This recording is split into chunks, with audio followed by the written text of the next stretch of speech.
अस्सलाम वालेकुम dear students, कैसे हैं आप सब। My name is Rayan Malik and I am here to teach you science class 8th। आज हम सॉल्व करेंगे चैप्टर नंबर 8 की एक्सरसाइज। तो आइए चलते हैं बोर्ड की तरफ। Chapter number 8 more organ system exercise question number 1 multiple choice question. So you have 4 options and you have to choose the correct one. ठीक है, आपको हर एमसीक्यूज के 4 ऑप्शन दिए जाएंगे और आपने उसमें से जो करेक्ट ऑप्शन है वो चूज करना है। ठीक है, so the first MCQs is which of the following is not a part of the central nervous system. इनमें से कौन सा ऑप्शन ऐसा है कि जो सेंट्रल नर्वस सिस्टम का पार्ट नहीं है। तो option A brain, B kidneys, C nerves and D spinal cord. ठीक है, अब अगर हम देखें तो ब्रेन जो है वो सेंट्रल नर्वस सिस्टम का पार्ट है। बी किडनीज, किडनीज जो है वो सेंट्रल नर्वस सिस्टम का पार्ट नहीं है। एंड सी नर्व्स, नर्व्स भी सेंट्रल नर्वस सिस्टम का पार्ट है। And D is the spinal cord, spinal cord भी सेंट्रल नर्वस सिस्टम का पार्ट है। ठीक है, so the correct option is B which is kidneys is not the part of central nervous system. Second MCQs is another name for a nerve cell is A nephron, B neuron, C neutron and D newton. ठीक है, nerve cell का एक और नाम क्या है? That is B neuron. ठीक है, हम नर्व सेल को हम न्यूरॉन भी कहते हैं। ठीक है, तो ये इसका करेक्ट ऑप्शन है, that is neuron. So the third MCQs is hormones are produced in blood cells, B glands, C nerves and D target cells. ठीक है, so the correct option is glands. B option is correct which is glands. Okay, I hope आपको ये clear होगा। ठीक है, जब हमने study किया था लेक्चर में कि जो हार्मोन्स होते हैं वो हमेशा ग्लैंड्स जो है वो प्रोड्यूस करते हैं, और ग्लैंड्स जो हमने डिस्कस किए थे कि एंडोक्राइन ग्लैंड्स होते हैं। ठीक है, उसके बाद फिर हमने पिट्यूटरी ग्लैंड डिस्कस किया था, थायराइड ग्लैंड डिस्कस किया था, और पैंक्रियास डिस्कस किया था, एड्रेनालिन ग्लैंड डिस्कस किया था। ठीक है, तो ये सब ग्लैंड्स जो हैं क्या करते हैं, ये हार्मोन्स प्रोड्यूस करते हैं। क्लियर। अब हम चलते हैं नेक्स्ट बोर्ड की तरफ, नेक्स्ट एमसीक्यू सॉल्व करने के लिए। MCQs number 4, which of these is a reflex action? A looking, B pointing, C sneezing and D writing. ठीक है, जैसा कि आपको पता है कि रिफ्लेक्स एक्शन हम किसे कहते हैं, वो एक्शन जो आप बगैर सोचे समझे करें। ठीक है, जिस पर आपका कंट्रोल ना हो, जो खुद ब खुद से एक्शन हो जाए। ठीक है, जैसा कि हमने एग्जांपल ली थी हॉट प्लेट की, कि अगर आप हॉट प्लेट को आपका हाथ टच होता है तो आप फौरन से अपना हाथ पीछे कर लेते हैं। ठीक है, तो वो एक एग्जांपल है रिफ्लेक्स एक्शन की, जो कि ऑटोमेटिकली वो हो रहा है। ठीक है, उसमें आपका कोई कंट्रोल नहीं है, आप ऑटोमेटिकली अपना हाथ जो है वो बगैर सोचे समझे आप पीछे कर लेते हैं। ठीक है, so that is reflex action. अब हम देखते हैं कि हमारे ऑप्शन में से कौन सा करेक्ट है। लुकिंग, आप कहीं देख रहे हैं। ठीक है, तो ये देखना आपके कंट्रोल में है। ठीक है, आप अगर चाहें तो आप यहां देख सकते हैं, अगर आप नहीं चाहते तो आप नहीं देख सकते। बी पॉइंटिंग, आप किसी चीज को पॉइंट कर रहे हैं तो ये भी आपके कंट्रोल में है। ठीक है, अगर आप चाहें तो आप पॉइंट कर सकते हैं, अदरवाइज अगर आप ना चाहें तो आप किसी को पॉइंट आउट नहीं कर सकते। Clear. And C is the sneezing, छींक आना। तो ये छींक आना जो है ये हमारे कंट्रोल में नहीं है। जब हमें छींक आती है तो ऑटोमेटिकली हमारा हाथ भी ऊपर चला जाता है। ठीक है, तो that is a reflex action जो कि ऑटोमेटिकली हो रहा है, जिसमें हमारा कोई कंट्रोल नहीं है, जो कि हम बगैर सोचे समझे ये एक्शन हो रहा है। So that is sneezing is the correct option. So the fifth MCQ is roughly how much water does the adult human body contains? ठीक है, जैसा कि मैंने आपको लेक्चर में बताया था कि एक ह्यूमन बॉडी के अंदर 40 लीटर्स ऑफ वाटर प्रेजेंट होता है। ठीक है, so the B option is correct that 40 liters of water is present in a human body. Clear? ठीक है, अब हमारा first question that is multiple choice question ये हमारा क्लियर हो गया। अब हम सेकंड क्वेश्चन स्टार्ट करते हैं, which is of true and false. So the first true and false is the central nervous system is made up of brain and spinal cord. Yes, it is true because central nervous system के जो दो main organs थे, that is brain and spinal cord. ठीक है. So the second, a nerve is a bundle of neurons carrying messages in all directions. तो nerve का basically क्या काम है? उसका काम ही यही है कि उसने जितने भी मैसेजेस जो हैं, वो इंपल्सेस जो हैं, वो उसने हर ऑर्गन पे लेकर जाना है. ठीक है. So that option is also true. Third is, a reflex action requires a lot of thoughts. अभी हमने एक एमसीक्यू स्टडी किया था, रिफ्लेक्स एक्शन को थॉट्स रिक्वायर्ड होती हैं? नहीं. रिफ्लेक्स एक्शन जो है वो ऑटोमेटिकली होता है, एब्रप्टली होता है, उसमें किसी किस्म की कोई थॉट्स रिक्वायर्ड नहीं होती. जैसे हमने एग्जांपल ली थी हॉट प्लेट की, हॉट प्लेट को आपका हाथ टच होता है तो आपका हाथ फौरन से पीछे आ जाता है ऑटोमेटिकली. ठीक है. So that is reflex action. ठीक है. इसमें आपको किसी किस्म की थॉट्स रिक्वायर्ड नहीं है. So this is false. Okay. Fourth one is, hormones are produced all over the body in target organs. Hormones जो हैं वो जो कि all over the body produce किए जाते हैं, ठीक है, इन टारगेट ऑर्गन में. ठीक है. तो हार्मोन्स जो हैं वो बेसिकली सिर्फ ग्लैंड्स में प्रोड्यूस किए जाते हैं, वो हर बॉडी ऑर्गन जो है उसको प्रोड्यूस नहीं कर सकता. So this is false. And the last one is, excretion means getting rid of faeces from the digestive system. तो एक्सक्रीशन जो है वो बेसिकली सिर्फ लिक्विड वेस्ट जो है वो बाहर निकालता है. यहां पर वो बात कर रहा है कि फेसेस जो है, तो जो सॉलिड वेस्ट होता है हमारा, जो कि लार्ज इंटेस्टाइन से हम एक्सक्रीट करते हैं. ठीक है. तो उसमें हम इसकी बात नहीं कर रहे. ठीक है. हम यहां पे बात कर रहे हैं कि एक्सक्रीशन का जो बेसिकली मतलब है वो ये है कि यहां पर जो लिक्विड वेस्ट है, that composed on urea, excess of water, salts and other unwanted substance, जो कि सारा मिलकर यूरिन बन जाता है, और वो यूरिन जो है वो हमारी बॉडी से एक्सक्रीट हो जाता है. So that is not the feces. So this option is also false. Okay. I hope you understand all the true and false. So move to the next question. Question number 3. Fill the gaps in the passage using words from the list. ठीक है. आपको एक list में कुछ different words दिए गए हैं. ठीक है. और नीचे आपको कुछ ब्लैंक स्पेसेस दी गई हैं जिसमें आपने ये वर्ड्स फिलअप करने हैं. सो हम स्टडी करते हैं. The kidneys are like dash that clean the blood dash. तो यहां पर हमारी ये एक लाइन कंप्लीट हो गई है. पहले इसको सॉल्व करते हैं. The kidneys are like filters. The first blank is filters that clean the dash that clean the blood. Kidneys जो है वो किसको क्लीन करती हैं? वो ब्लड को क्लीन करती हैं. So the second dash is blood. Next line. Filtering is done in millions of tiny tubes called dash. जी, तो फिल्टरिंग जो है वो टाइनी ट्यूब्स में, मिलियंस ऑफ टाइनी ट्यूब्स में होती है, और उन ट्यूब्स को हम क्या कहते हैं? Nephrons. So the dash is nephrons. Next line. Blood flows under dash pressure from an dash into a bundle of dash. Blood flows under high pressure. ठीक है. ब्लड जब आर्टरीज में एंटर होता है तो वो हाई प्रेशर के साथ एंटर किया जाता है. ठीक है. So the blood flows under high pressure. So fill the blank high. From an artery. The next blank is artery. ब्लड हमेशा आर्टरी से एंटर किया जाता है किडनीज में.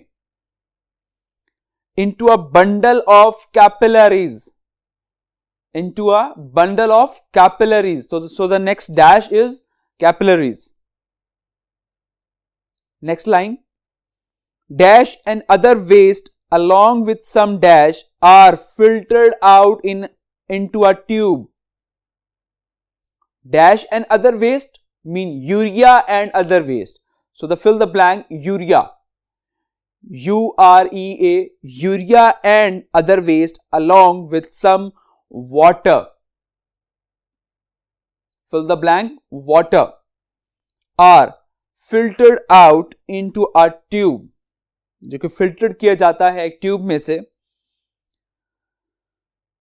The filtered fluid goes along the tube where it turns into urine. जो कि आपका filtered fluid होता है वो ट्यूब्स के थ्रू होता हुआ जा रहा होता है, जहां पर वो बाद में यूरिन में वो चेंज हो जाता है. ठीक है, वो सारा जो भी आपका अनवांटेड सब्सटेंस था, यूरिया है, एक्सेस ऑफ वाटर है एंड सॉल्ट्स जो है, ये सारा सब कुछ मिलकर क्या बना देते हैं, ये यूरिन बना देते हैं. The urine combines with the urine produced in other nephrons and goes out of the kidney to the dash. तो वो जो यूरिन है वो बाकी यूरिन के साथ भी कंबाइन हो जाता है, जो कि बाकी नेफ्रॉन से निकल रहा है. ठीक है, वो सब यूरिन इकट्ठा होकर वो किडनी से बाहर निकल जाता है, किसकी तरफ, टू द ब्लैडर. ठीक है, मैंने आपको बताया था एक स्मॉल बैग होता है ब्लैडर जिसे हम कहते हैं, जहां पर ये सारा यूरिन आकर स्टोर हो जाता है, और जैसे ये फिल होता है तो ये हमें इंडिकेशन आती है और हम वॉशरूम जाके ये सारा एक्सक्रीट कर देते हैं. ठीक है, so the last dash is bladder, BLADDER. I hope आपकी क्वेश्चन नंबर 3 क्लियर हो गया होगा. सो the next question is question number 4. The human body can respond to a stimulus in 2 ways, by a voluntary action or by a reflex involuntary action. Human body जो है वो respond करती है stimulus को 2 तरीके से. एक तो है वॉलंटरी एक्शन और एक है रिफ्लेक्स एक्शन. जैसे मैंने आपको बताया था वॉलंटरी और रिफ्लेक्स में फर्क क्या होता है, कि वॉलंटरी वो जिस पर आपका कंट्रोल हो, रिफ्लेक्स वो जिस पर आपका कंट्रोल ना हो.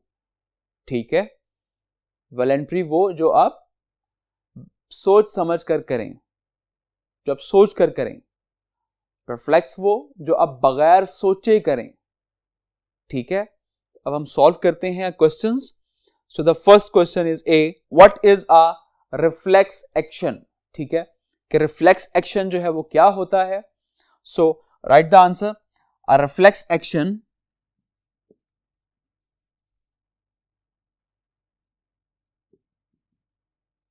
is a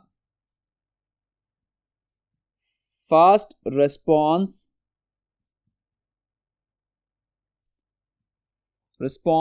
to a stimulus.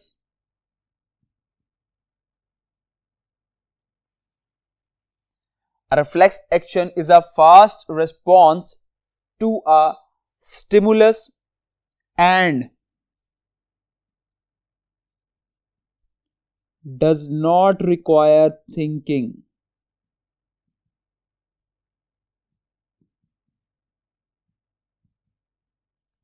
Reflex action क्या होता है, तो रिफ्लेक्स एक्शन जो है वो एक फास्ट रिस्पॉन्स होता है स्टिमुलस का, and does not require thinking, मतलब कि इसमें किसी किस्म की आपको सोच रिक्वायर नहीं होती. ठीक है, आप सोच समझ के ये नहीं करते, ये बगैर सोचे ही हम जो एक्शन करते हैं, that action is called reflex action. Clear. And the B question, give an example of reflex action. तो रिफ्लेक्स एक्शन की अगर हम एग्जाम्पल हमने जो स्टडी की थी, that is page number on 113, and the example is moving away your hand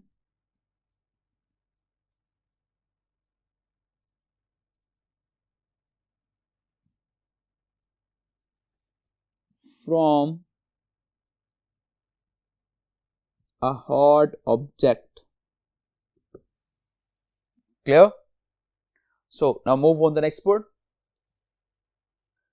Second question is A, explain the difference between a reflex action and a voluntary action. ठीक है, तो अपने रिफ्लेक्स एक्शन और voluntary action का difference बताना है. As we know, a voluntary action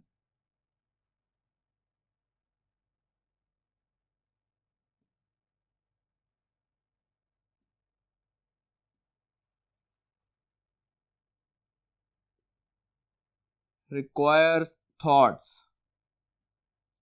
A voluntary action requires thoughts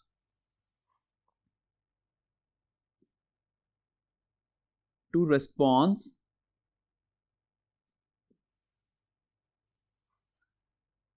and it can be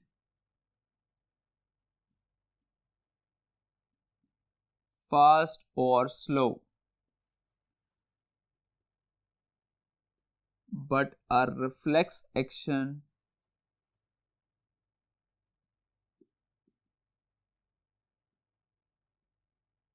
does not. Okay, voluntary action जो है that requires thoughts to response, कि उसको सोचना पड़ता है किसी भी चीज़ को रिस्पॉन्स करने के लिए, and it can be fast और स्लो, ये तेज भी हो सकता है और आहिस्ता भी हो सकता है, but a reflex action does not, और रिफ्लेक्स एक्शन जो है उसको किसी किस्म की कोई सोचने की जरूरत नहीं होती, ये ऑटोमेटिकली परफॉर्म हो जाता है. And the B question is give an example of voluntary action. ठीक है, वॉलेंट्री एक्शन की एक एग्जाम्पल हमने देनी है. ठीक है, जैसा कि for example picking up and drinking a T. Picking up and drinking a cup of T. एक और एग्जाम्पल भी हम यहां पर लिख सकते हैं, that is writing an email etcetera. ठीक है, तो वो एक्शन जो आप सोच समझ कर करें, ठीक है, so that is the voluntary action. ठीक है, और वो उसके एग्जांपल लिख सकते हैं कि picking up and drinking a cup of T. ठीक है, कि आप जो चाय का कप पीते हैं वो आप सोच समझ कर, ऑब्वियसली आप उसको पिक कर रहे हैं, अगर आप पी रहे हैं तो ये चीज़ आपके कंट्रोल में है, so that is voluntary action. Writing an email, जब आप ईमेल लिख रहे होते हैं तब भी आप सोच समझ कर वो ईमेल लिखते हैं. ठीक है, so that is also a voluntary action. So now move on the question number 5. Question number 5 is, in the diagram below, label where hormones are made in the body. ठीक है, आपको एक डायग्राम दी गई है जिसको आपने लेबल करना है. ठीक है, और आपने ये बताना है कि ये कौन कौन से हार्मोन्स हैं, और नीचे बॉटम में लिखा हुआ है right the correct labels along side the letters.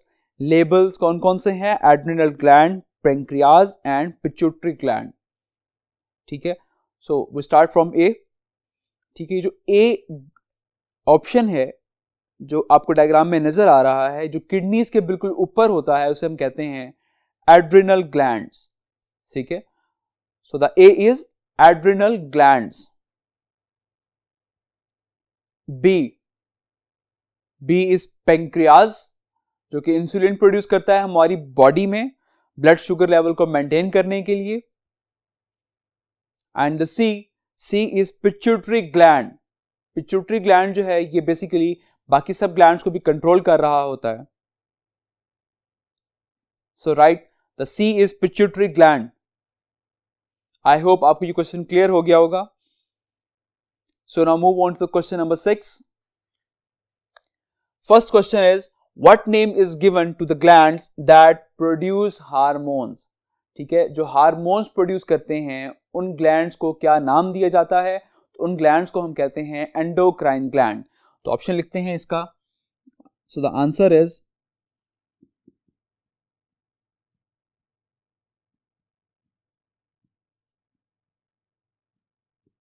Endocrine glands. Okay, one thing must keep in mind कि अगर आप इसका आंसर सिर्फ इतना सा लिखेंगे कि एंडोक्राइन ग्लैंड, ठीक है, तो प्रोबेबली आपको शायद फुल मार्क्स ना मिले, क्योंकि ऑब्वियसली जब एक क्वेश्चन जो है, जब आपसे कोई आंसर डिमांड किया जा रहा है, it must be of one line. ठीक है, तो इसको आप वन लाइन में एक्सप्लेन किस तरह से कर सकते हैं? बेसिकली जो क्वेश्चन था, अगर आप क्वेश्चन पढ़ें कि what name is given to the gland that produce hormones, so endocrine is the gland that produced hormones. Okay, so endocrine are the glands that produce hormones. ठीक है, कि वो ग्लैंड्स जो हैं वो एंडोक्राइन ग्लैंड्स हैं जो हार्मोन्स प्रोड्यूस करते हैं. क्लियर? ठीक है, तो आपने इसको आंसर को जो है वो फुली एक्सप्लेन करना है. आप क्वेश्चन से इसका आंसर साथ आप एक्सप्लेन कर सकते हैं. So the next question is, where are the hormones that control the growth of a child made. ठीक है, वो हार्मोन्स कहां पर प्रोड्यूस होते हैं जहां पर हम चाइल्ड की जो ग्रोथ है उसको कंट्रोल हो सकती है. ठीक है, that control the growth of a child made. Clear? So वो जो हार्मोन्स हैं वो प्रोड्यूस होते हैं in the reproductive organ, in the reproductive organ. Okay, so we can write answer like कि hormones that control the growth of a child made is in the reproductive organ. Clear? तो इसका answer आप इस तरह से explain कर सकते हैं. ठीक है, so now move on the next board. So the next question is which hormone would be released if you were very frightened. ठीक है, कौन सा हार्मोन जो है वो रिलीज होता है जब आप डरे हुए होते हैं, खौफ ज़्यादा होते हैं. ठीक है, so that is adrenaline. That is adrenaline. और ये एड्रेनालिन कौन सा हार्मोन प्रोड्यूस करता है? ठीक है, तो ये एड्रेनालिन जो है ये बेसिकली एड्रेनल ग्लैंड प्रोड्यूस करता है. क्लियर? जैसे कि हमने स्टडी किया था कि एड्रेनल ग्लैंड जो है वो एड्रेनालिन प्रोड्यूस करते हैं जो कि हमारी हार्ट बीट और जो ब्रीथिंग रेट है उसको भी कंट्रोल कर रहा होता है. Clear? And the fourth question is a shortage of which hormone causes diabetes. ठीक है, कौन से हार्मोन के कम होने से डायबिटीज हो जाती है? That is insulin. Okay, so the answer is insulin. Okay, so the next question is how do hormones travel around the body. क्या हार्मोन्स जो हैं वो किस तरह से हमारी बॉडी में ट्रैवल करते हैं? so through blood stream, in the